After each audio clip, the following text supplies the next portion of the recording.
Hello, welcome to the Out of the Matter for this week. I'm Harun here. The topic of this week is money laundering.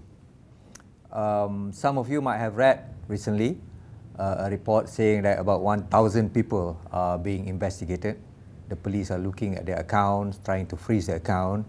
And some of you might wonder, how come there's so many people allegedly involved in this one MDB scandal? The answer lies in the nature and constituents of the offence that we know as money laundering. So we will discuss what is money laundering this week. Now, money laundering is actually a creature under the Anti-Money Laundering, Anti-Terrorism, Financing and Proceeds of Unlawful Activities Act 2001. Yeah. Basically, money laundering is an offence under this act. Generally, the offence entails anybody who engages directly or indirectly in a transaction that involves proceed of an unlawful activity. And anybody who acquires, receives, possesses, disguises, transfers, converts, exchanges, carries, disposes of, or uses proceeds of an unlawful activity. Those people will be guilty of money laundering.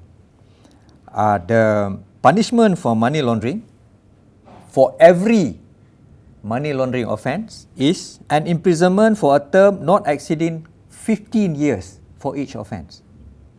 And they shall also be liable to a fine of not less than 5 times the sum that is being laundered, or 5 million, whichever is higher. Yeah. So that's the punishment. Apart from that punishment, under this act, the assets in question may also be seized and forfeited by the state. And as and when these assets are forfeited, the assets or properties will become the assets of the government, of the state. Yeah. Now, in criminal matter, normally there will not be any pecuniary order, meaning you will not be ordered to pay money other than the fine. Yeah. So let's say Ali is accused of a murder. If he is found guilty, he will not be ordered to pay compensation to the family of the murdered person.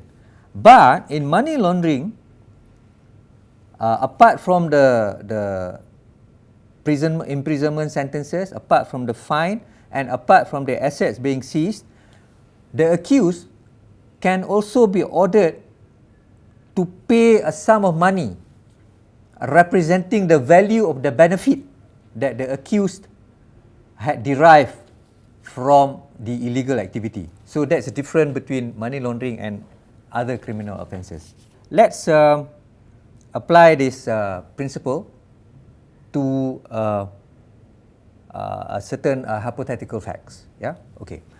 Now, if you have an account in the bank, and suddenly one day your good friend tell you, hey, can I use your account to deposit 5 million ringgit?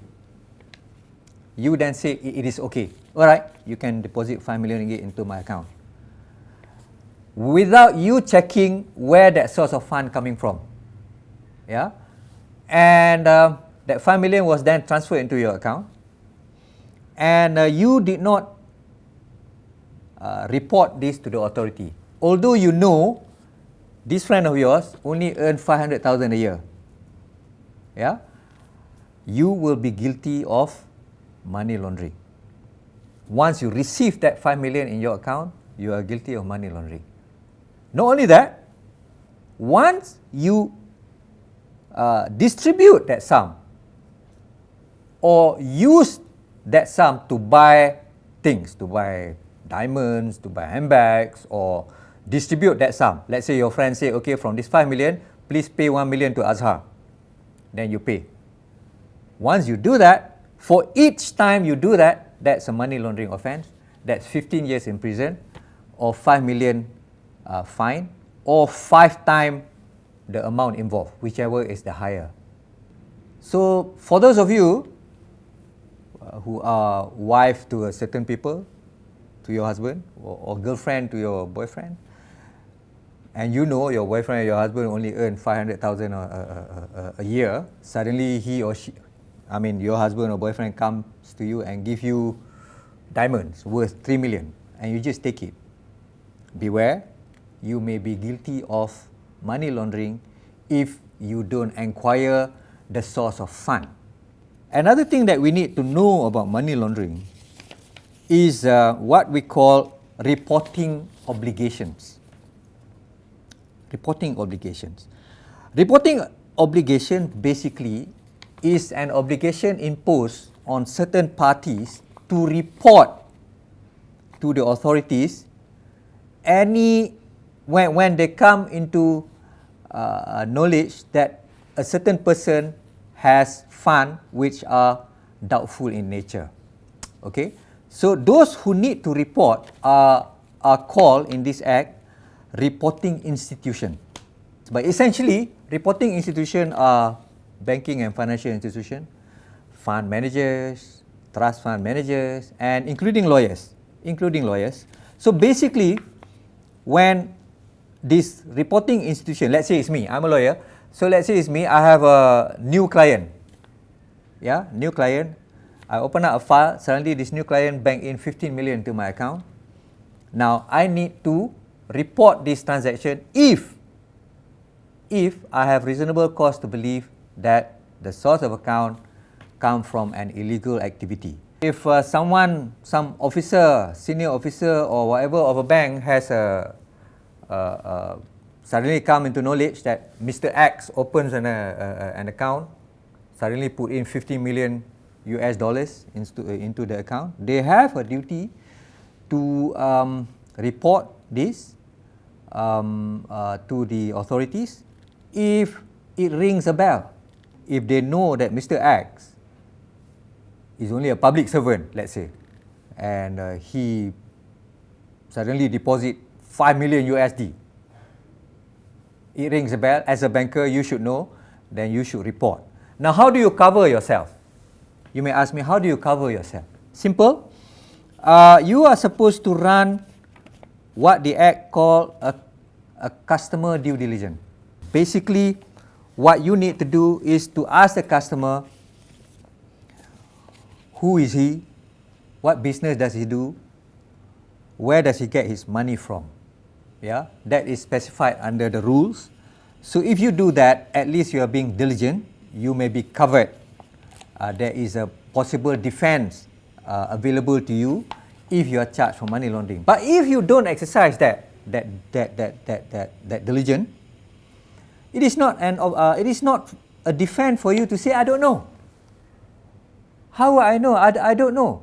But the fact remains that the duty is on you as a reporting institution to try to find out where the source of money comes from. It's not a defense for you to say, sorry, I didn't know. No, that's not a defense. You will be caught under Money Laundering Act and you will be sentenced accordingly. And that is why, if the report is true, 1,000 people are being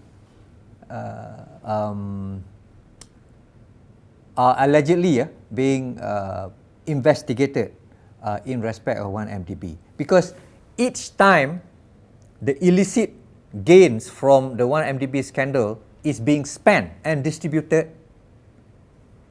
that constitute one offense. And if this money is distributed to 1,000 people, then 1,000 people are involved. And these 1,000 people need to show and need to come to court or to go to the authority and show that they have exercised due diligence before receiving the money or spending the money. So that is about it today about money laundering. Thank you very much for watching.